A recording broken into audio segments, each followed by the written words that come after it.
Namaskar. Welcoming you all in this episode on behalf of Untold Mafias. Today, I'm here to narrate to you some of the interesting stories behind the names of quite a few places in Bengal. Shakespeare's famous quote would be very appropriate here, for sure. What's in a name?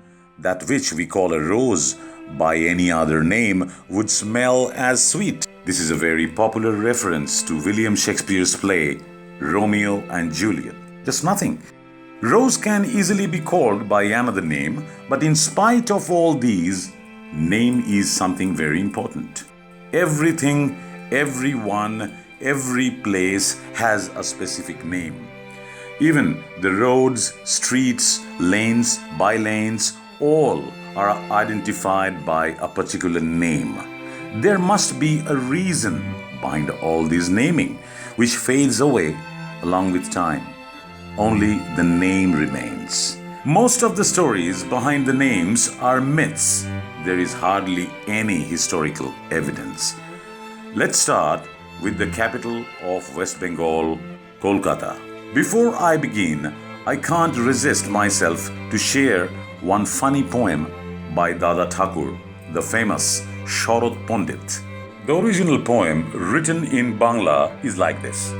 মরি হায় হায় রে কলকাতা কেবল ভুলে ভরা ভাবি চীনে বাজারেতে শুধুই চীনে থাকে খালি দেখি সেথা ঘরে ঘরে দোকান করে যত সব বাঙালি নাই তো হাতি নাই তো বাগান হাতি বাগান বলে বাদুর বাগানেতে দেখি বাদুর নাহি ঝোলে A rough translation of this in English is as follows. Oh my lord, Kolkata is full of blunders. I find everything is wrong here. I'm really confused. Thought the China market is full of Chinese. What a fun! Here all the Bengalis are running the shops. No elephant, no garden anywhere. The name they call is Hati Bagan. When to find bat at Badur Bagan. What a fun, my dear. No bat is hanging here. I'm sure the poem tells all the secrets behind the naming. Kolkata. This name is new. The ancient name given by the Britishers was Calcutta. To know the story of this historical city, we must go for some history first. From the Ain-e-Akbari and from the description of the 15th century poet Biprodash Pipilai in his famous book Manush Bijoy, that the original name of the place was Kolikata. The later name Calcutta or Kolkata is derived from that. The reason behind this naming is much controversial. Anyway, the most popular story is that the name Kolikata comes from the famous goddess of the Hindus, Kali.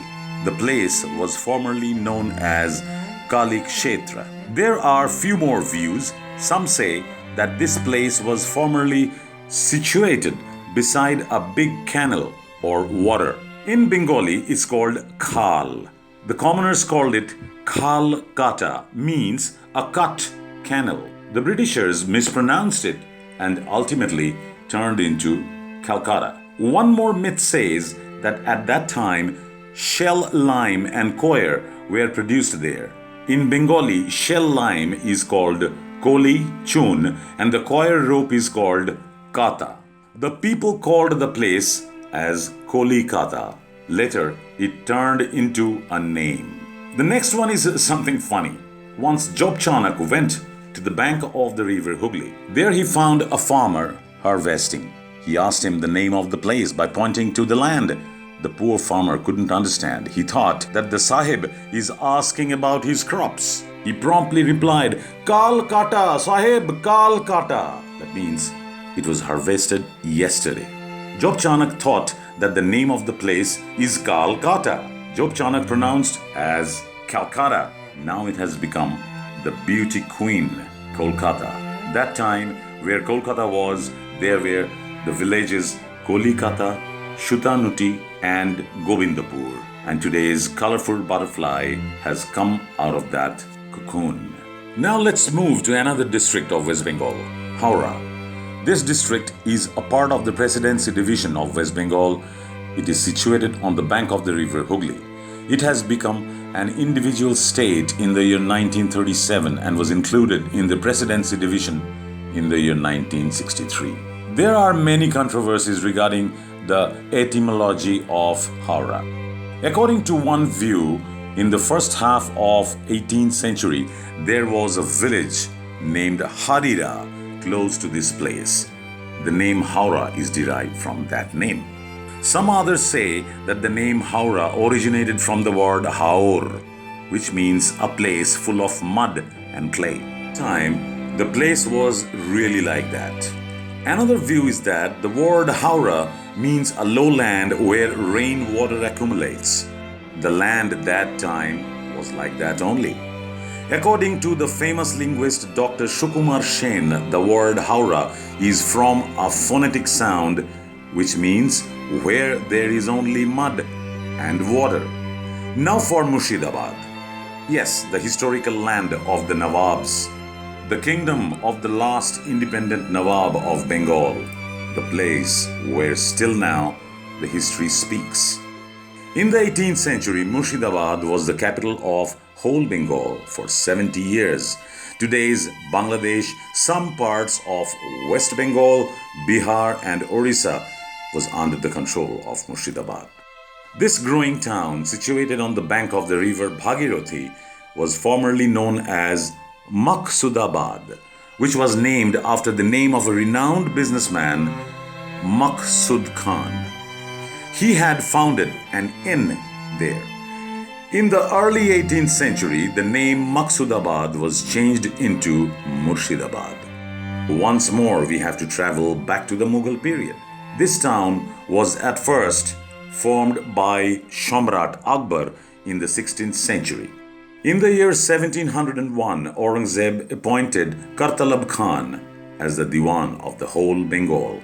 Kartalab Khan shifted his office from Dhaka to Maqsudabad in 1702.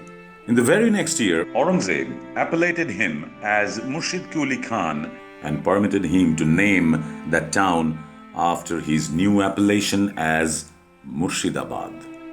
Now from the Nawabi flavor to the hilly areas and the feel of the cold in North Bengal to the Queen of Hills, Darjeeling, close to the Tista, Tosha and the hairpin bends. The all-time favorite of the Bengalis and once their one and only honeymoon spot, Darjeeling has its own charm. The name Darjeeling is derived from the word Dar-jiu Liang, which means God's place. Myth says that it was the worship place of the Rongs. Still today, you can see 3 erected stones there. These stones are called Lung Chok. Unfortunately, the Buddhist monastery was destroyed during Gorkha invasion. According to the historian Sri Shankarang Subba, phonetically Darjeeling means where the stones talk among themselves. It means a hilly area. Truly, the name suits. After Darjeeling, our next stop is the land of the musical name, Kalimpong. In Tibetan language, Kalimpong means a symposium for the king and the ministers. In other words, Kalimpong means that hill where we play. In the ancient days, this was the place where the local people arranged for their summer sports. The hill people calls this place Kalibong. According to the author of the book, The Untold and Unknown Reality About the Lepchas, the word Kalimpong is derived from the word Kalinpang. In Lepcha language, it means a group of small hills, hillock of assemblage. Firstly, the word was Kalibang, then was deformed as Kalimpong. Some also say that this name is from the name of the famous plant of that era, kaolin. After the subdivision, Kalimpong became the district. The district itself was named as Kalimpong. Well, now let's come down to the plains. Hooghly district, a beautiful town on the west bank of the river Hooghly. During the British period, it was a French colony. Till today, here is a unique combination of Indo-French culture. This place is very much different from any other place of West Bengal due to its unique character. The name of the place is Chader Nogor or Chandan Nogor. This name, Chandanagar, was first noticed in an official letter from two French officials, André Bureau d'Islande and Palais, who were posted at Chandanagar, to the officials of the French East India Company. It was mentioned earlier that this place is on the bank of the river Hooghly, but it will be perfect to say that the river Hooghly has clustered down in a half circle, and it looks like a half moon or moon-shaped necklace. In the full moon night, it looks heavenly. It seems that the town is wearing a stone setting necklace. The French are fanatic of water. They almost become moonstruck by this amazing beauty of the town and called it Chader Nogor, the town of the moon. A few local people say that once upon a time this place was the business hub of sandal, and that's why it was called Chandan Nogor. According to few others, the name came from the name of the goddess Chandi, as there is a temple of goddess Chandi. Next, Bardhaman. The ancient town was mentioned in the 5000 BC, Mesolithic or the Late Stone Age. To find out the root of the name, we have to look long back to the 6th century BC. The source of the name is the Bardhaman Swami, that's Bhagwan Mahavir, the 24th Tirthankar of the Jainas. The Kalpasutra, the religious book of the Jainas, informed that Bardhaman Mahavir has lived there for a few days. That time it was called Ashtika Gram. It was then named after the name of Bardhaman Swami. Such an ancient town, and that too blessed to the touch of Bardhaman Swami, has naturally lots of views about the source of the name. Now again over to the Mughals. During the time of Jahangir, this place was called Bad-e-Diwan, which means the district capital. The ancient town was the capital of King Bardhaman. The reign was introduced by King Shangom Rai in the year 1657. Now to Barakpur, situated on the bank of river Hooghly. Barakpur is a part of the Kolkata metropolitan area. The Sepoy mutiny started from this place. It is known from the Ain-e-Akbari that during the Mughal Empire, Bengal was subdivided into sub-units, which were controlled by the Mahals. That time, Barakpur was called Barbakpur and was under the control of a Mahal. Some people say that the present name is derived from the English word barrack.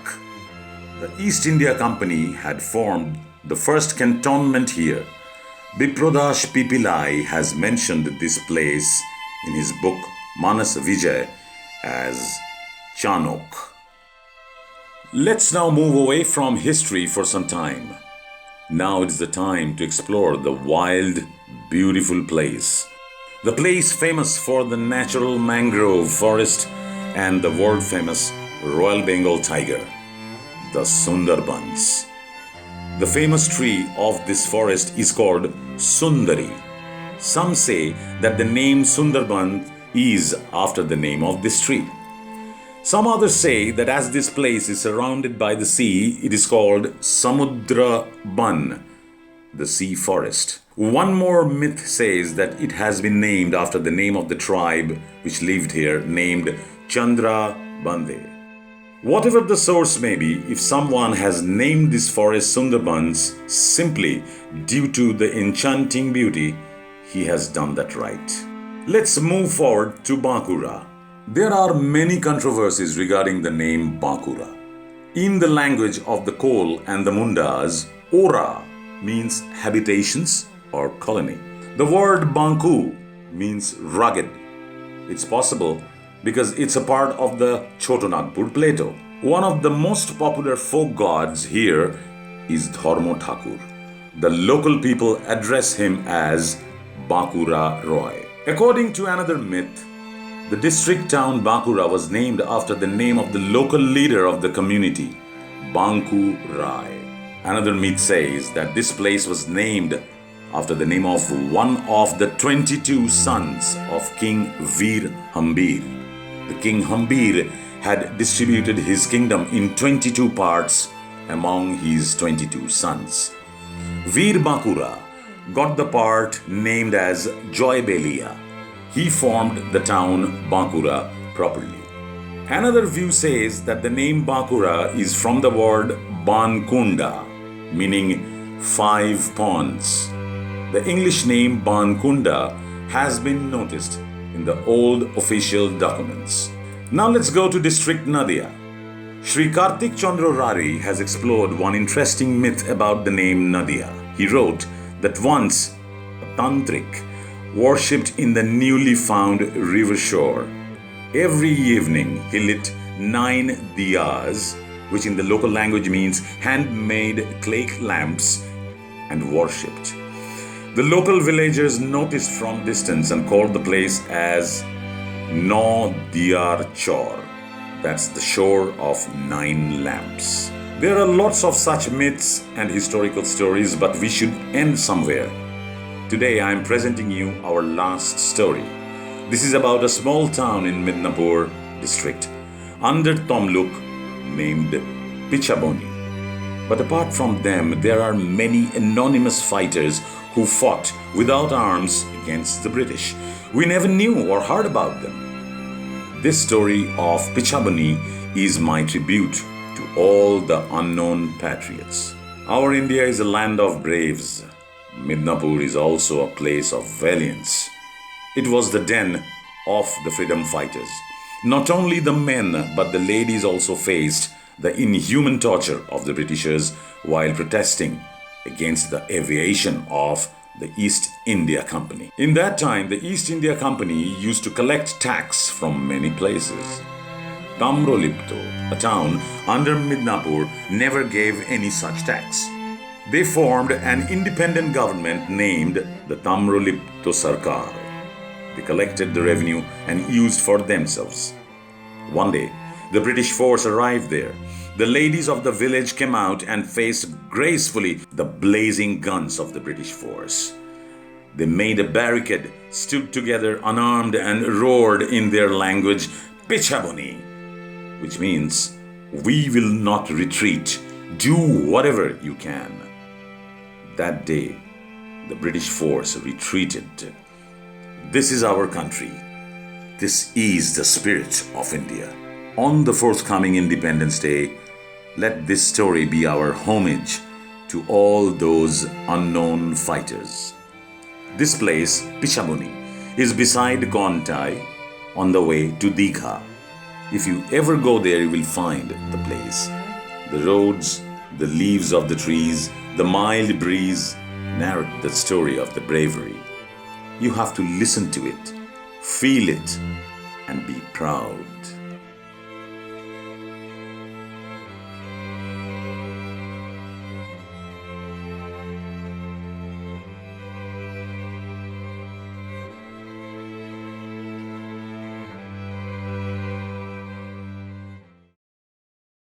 Please like and share our video and comment on it.